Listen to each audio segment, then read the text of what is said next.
క్షిపణిపై శాంతి సందేశం ఇజ్రాయెల్కు పంపిన ఇరాన్ ఇజ్రాయెల్పై తాజాగా చేపట్టిన క్షిపణి దాడుల్లో ఇరాన్ టెల్ అవీవ్లోని కీలక ప్రాంతాలను లక్ష్యంగా చేసుకుంది.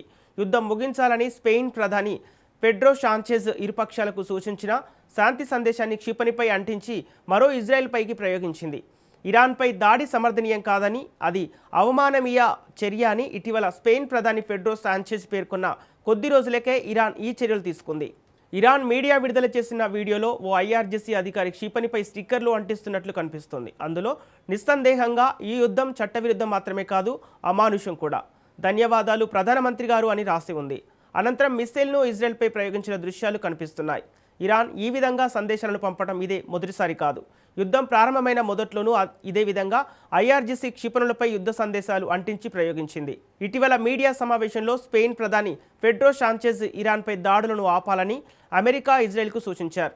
ఇరాన్ ప్రజలకు ప్రజాస్వామ్యం, స్వేచ్ఛ, మౌలిక హక్కులు దక్కాలని తాము కోరుకుంటున్నామని, ఆ దేశంపై సైనిక చర్యకు తాము వైమానిక స్థావరాలను ఉపయోగించుకునేందుకు ఎంతమాత్రం అంగీకరించేది లేదని స్పష్టం చేశారు.